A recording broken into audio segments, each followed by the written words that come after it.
Coming to you live from our Auckland Park studios, this is Prime News on SABC 3. Let's take a look at our leading stories this evening. We were not expecting such an outcome. However, as the NPA, we take it on the chin.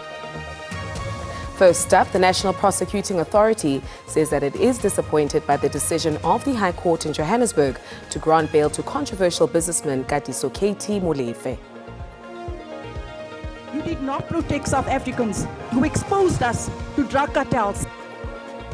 The National Police Commissioner Fani Masemola has been accused of exposing the country to criminality and not standing up for South Africans. He knew that the strength of our movement lies not in words alone, but in consistency, humility, and integrity. And South Africa's diplomatic community gathered at the Department of International Relations and Cooperation in Pretoria to pay tribute to the late Ambassador Nathi Mthethwa. A very good evening to you and welcome to Prime News on SABC 3. My name is Beki Mutubo. Now tonight's broadcast brings you comprehensive coverage of the day's top stories both locally and internationally. Let's get into the agenda of what is influencing the globe.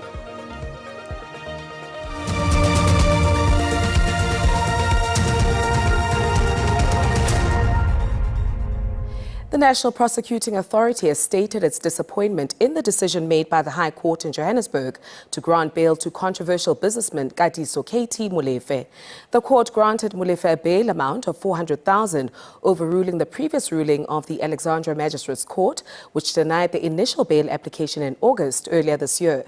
Molefe had been arrested for his alleged involvement in the 2022 murder of Oupa Sifoka, who was commonly known as DJ Somebody. Delivering his ruling, Judge Brett Wenles said the state's opposition was not based on objective evidence but speculation.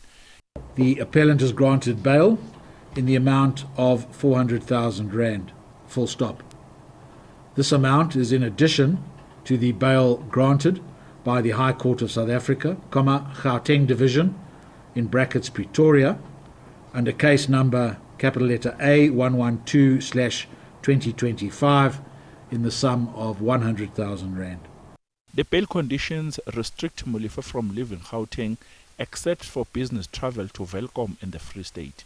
He must also notify the investigating officer about his movements and report to the police station 3 times a week. The National Prosecuting Authority is disappointed with the judgment. So we were not expecting such an outcome. However, as the NPA, we take it on the chin and we move forward in terms of studying the judgment of the court and to determine or craft a strategy in terms of dealing with the matter going forward. Meanwhile, another alleged leader of a criminal syndicate known as the Big Five Cartel, Vosimozi Matlala, who also faces multiple criminal charges, has filed a motion to appeal the decision of the Alexandra Magistrate Court to deny him bail last month. The NPA, however, says it will oppose this appeal. Testimonies at the Madlanga Judicial Commission of Inquiry have implicated both Matlala and Molefe as 2 of the alleged Big Five cartel leaders. Calvin Dludla, SABC News, Johannesburg.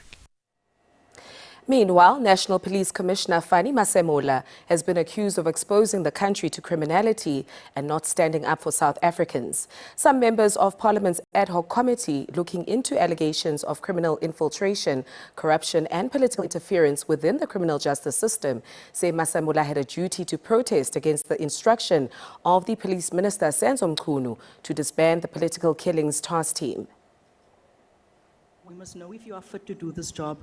Political parties wanted to know why National Police Commissioner General Fani Masemola followed the instruction of Police Minister Senzo Mchunu to disband the PKTT.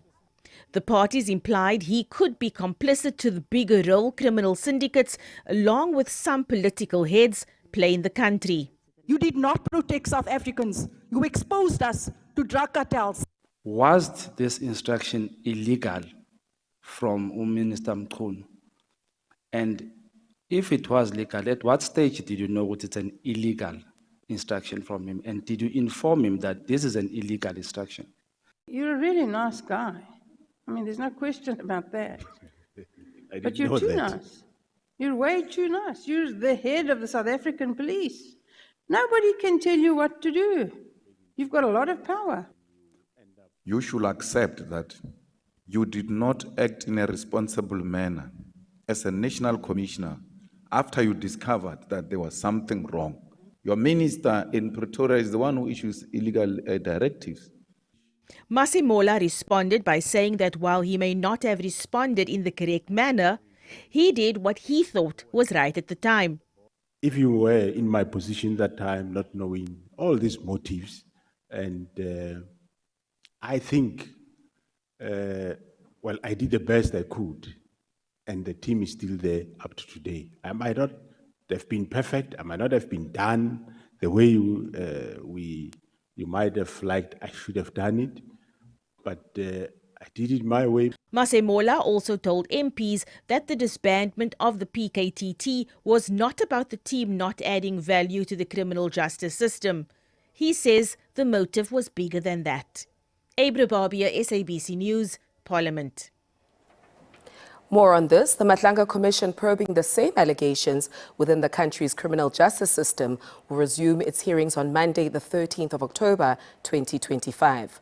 However, Crime Intelligence Boss Lieutenant General Dumisani Khumalo will not take the stand during this leg. Khumalo's time on the stand was cut short last month after he fell ill 3 days into his testimony. Evidence leaders, however, will on Monday apply for the hearings to be conducted in a closed session. The Commission of Inquiry will resume its hearings on Monday, the 13th of October 2025. Due to the nature of the evidence to be presented when the hearings resume, the evidence leaders will apply for the hearings to be conducted in camera, meaning that the hearings will be held in a closed session at which members of the public and the media will not be allowed. If the Commission grants the application, the hearings will then proceed in camera until further notice. We must clarify that Lieutenant General Dumisani Khumalo, the SAPS Head of Crime Intelligence, will not testify during this period. The Commission also wants to make clear that it remains committed to the principles of transparency and accountability, and should circumstances permit a change in the mode of hearing, the media and the public will be informed accordingly. In other news, South Africa's diplomatic community gathered at the Department of International Relations and Cooperation in Pretoria to pay tribute to the late Ambassador Nathi Mthethwa. The memorial honored his decades of public service, leadership, and his role in strengthening South Africa's international relations. Leaders, diplomats and colleagues gathered to celebrate the life of Ambassador Nathi Mthethwa, a man remembered not only for his political leadership, but for his warmth and humility. ANC's first Deputy Secretary General Nomvula Mkonyane reflected on his courage and discipline, values that guided his journey from the struggle years to the diplomatic stage. Comrade Nathi understood the discipline of struggle. He knew that the strength of our movement lies not in words alone, but in consistency, humility, and integrity.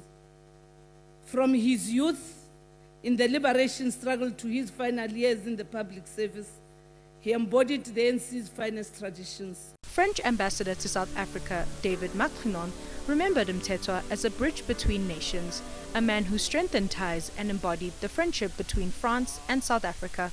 He was exceptionally committed to strengthening the bilateral relation between South Africa and France. He was extremely aware of how much our two countries share in common, from the attachment to democracy, freedom, and human rights, and, as you said, Ambassador, our global aspirations. Delivering the keynote address, International Relations Minister Ronald Lamola confirmed the ongoing repatriation process of Mthethwa's body from France, describing him as not just a colleague, but a dear friend and mentor. I can confirm that Ambassador Mthethwa's mortal remains have now landed in the Republic of South Africa. He will shortly be en route back to KZN, where he will be laid to rest. I'm Batlali Pile, SABC News, Pretoria.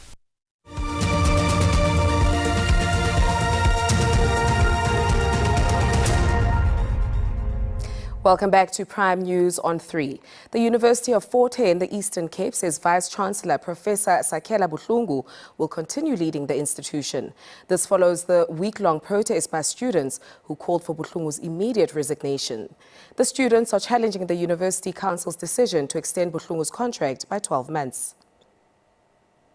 The 4-day-long protest saw 6 university buildings go up in flames, including the Alice Campus Administrative Building and the Education Faculty Building at the East London campus. The students say the University Council is silencing their voice by appointing an interim SRC instead of a democratically elected student body during the amendment of the Student Governance Constitution.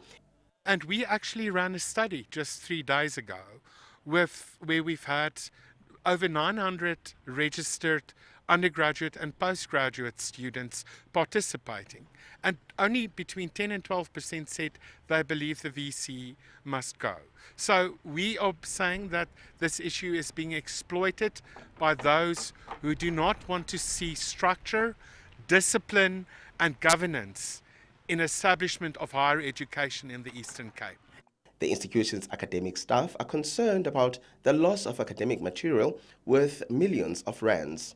In terms of undergraduates, they have practicals they are doing in these labs. And also postgraduates, they have practicals that they are doing in these labs.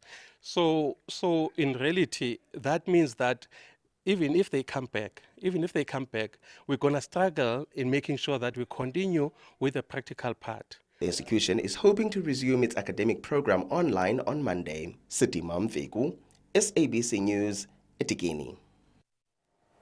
The City of Cape Town says that it subsidizes the My City bus service with 4.2% of property rates revenue each year as approved by Council, and that it is required to make rates contribution in order to qualify for the Public Transport Network grant from the national government. The municipality says, like with most major cities around the world, including London, Paris and New York, it views subsidizing the service as an investment in its residents, particularly those from poorer households. The rates contribution by the city over the medium term is R578.3 million in the 25-26 financial year, R627.7 million in the 26-27 financial year, and R797.2 million in the 27-28 financial year. The Public Transport Network grant will not be given to the city if the city did not run a bus rapid transport system, also known as the My City operations. The return on the investment in the My City service amounts to R5.39 billion. Phase 2 of the expansion is expected to connect residents from Mitchell's Plain and Khayelitsha to various southern suburbs, including the City Bowl. The second phase of the My City service will attract significant numbers of commuters, as the routes will provide residents from Khayelitsha to Philippi, Nyanga to Gugulethu, Mitchell's Plain to Hanover Park, and Wynberg and Claremont with a direct, efficient and scheduled public transport service. In fact, the route will connect about 35 suburbs and 1.4 million residents along the way. The city says this expansion is the biggest financial investment in public transport by any metro in the country to date. Vanessa Puna, SABC News, Cape Town. The Special Investigating Unit says former Road Accident Fund CEO Collins Letswalo's name came up several times as an implicated person in its probe at the fund. This is according to the head of the SIU, Advocate Andy Mutibi. He was giving an update to Parliament's Standing Committee on Public Accounts on the RAF inquiry. The name of controversial former RAF CEO Collins Letswalo has come up repeatedly in the Special Investigating Unit's findings presented to Parliament. Letswalo's employment contract at the RAF ended in August. He's previously rejected the allegations against him, insisting that his decisions in fact saved the fund millions of rand. Head of the SIU, Advocate Andy Mutibi, says the former CEO interfered directly in the Johannesburg Regional Office building tender. We've investigated the process and so on.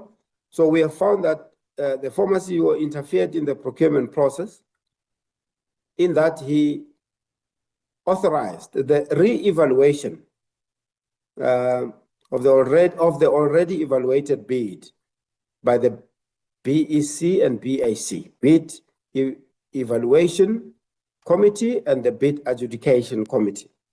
This was outside the normal procurement process. Outside of interfering in tenders and bypassing procurement laws, the SIU also alleges Letswalo exceeded his authority, causing massive irregular expenditure and created a governance vacuum that weakened oversight, among other allegations. The preliminary findings also painted a picture of institutional collapse at the RAF, characterized by board dysfunction, procurement corruption, and massive financial losses amounting to billions of rands. These systematic failures are said to have undermined the RAF's ability to compensate road accident victims, which is its core mandate. Nosipukhatebe, SABC News, Johannesburg. We move on to the following. Opposition parties in the Klerksdorp-based Matlosana local municipality are demanding that the matter of the corruption case against the chief financial officer of the municipality be brought before the municipal council. This is after a preservation order was secured by the NPA forfeiture unit and the Hawks against the chief financial officer of the municipality, Mercy Petla, and 5 others. The DA in Matlosana wants the matter to be tabled before council. It says its request for a report to be tabled so they decide whether to suspend the CFO or not has not borne fruit. We've been pushing that report be submitted to council in terms of the disciplinary regulation for senior managers. Because in terms of the regulations, then council has got the power then to suspend her and keep her from office. The EFF says the matter must be extracted from social media to the council chambers where it belongs. We are going to wait for the item to come to council, and that is when we are going to interrogate or engage on the item while it's in council. We can't take an issue of a social media and then come and maybe, for instance, say allegations against any senior officials. However, the municipality says the matter is being attended to. We welcome the decision or the work that is done by the law enforcement agencies. We want to assure the nation that this is not a process that started out of nowhere. It's a process that was started by the municipality. After we have picked up certain mishaps, we then reported the matter to the law enforcement agencies. The case against the CFO will be back in the Specialized Commercial Court on 27 October. Itumelen Kajane, SABC News, Klerksdorp.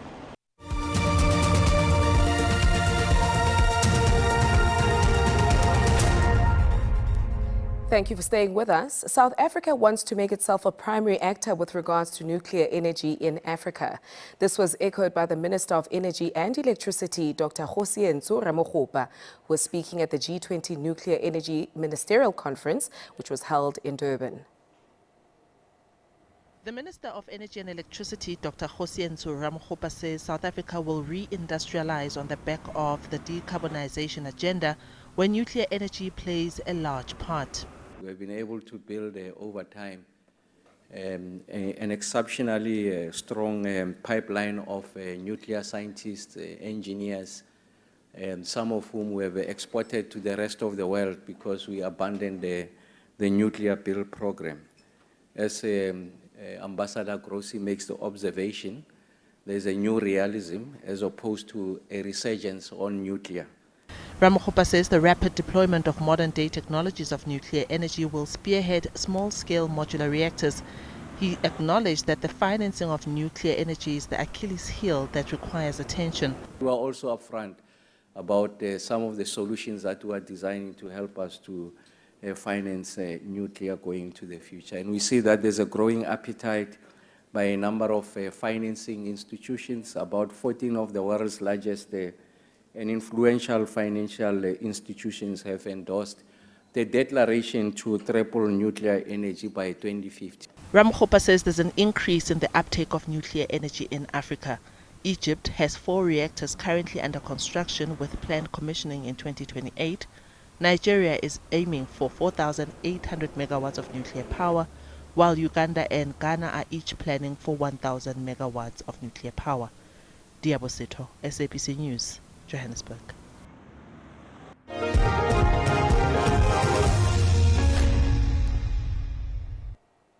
In your sports update, Bafana Bafana's chances of qualifying for the 2026 FIFA World Cup have become slimmer after they were held to a goalless draw by a 10-man Zimbabwe in their penultimate qualifier in Durban.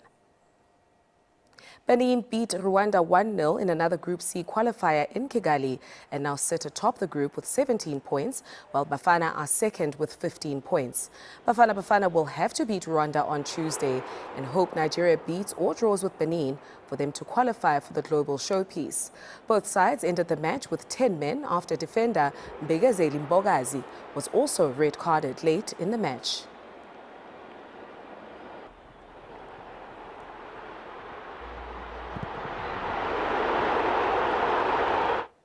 And that is all we have time for tonight. Until the next chapter unfolds, thank you for tuning in. And remember that keeping informed is only a click away. Until next time, from all of us here in studio, stay ahead. We leave you in the capable hands of our weather team, who are ready with your forecast for the weekend. Good night.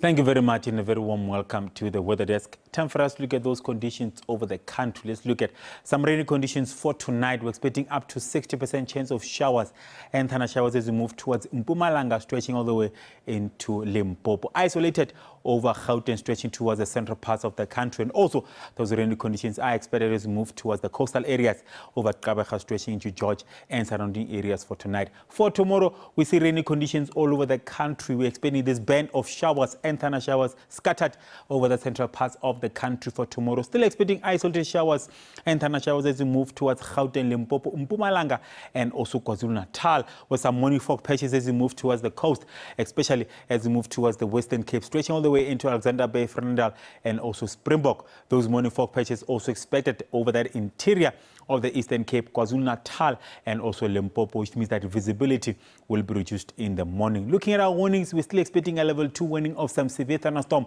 as we move into that interior of Limpopo, stretching all the way towards Mpumalanga and also parts of Gauteng for tonight. It is a level 2, meaning that possibilities of those severe thunderstorms being accompanied by a large amount of small hail, heavy downpours which can lead to flooding, and possibilities of strong damaging winds. For tomorrow, severe thunderstorms over the interior of the Northern Cape, stretching into parts of the northwest. So please, let's be careful over those any areas. Temperature-wise for tonight, it is going to be a relatively cool night over most of the country, especially over Johannesburg, stretching into Bethlehem. We're expecting an average of 11, 19 over Musina, 16 over Palabra, Durban dropping down to 20.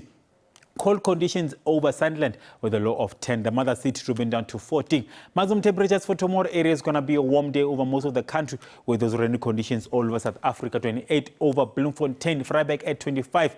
Pretoria, a warm day tomorrow, the high of 29. Hot conditions over most of the northern parts of Limpopo with Musina at 36. Warm conditions as we move towards Cape Town with a high of 23. Sunderland peaking at 28. That's all the weather I have for you. Stay tuned.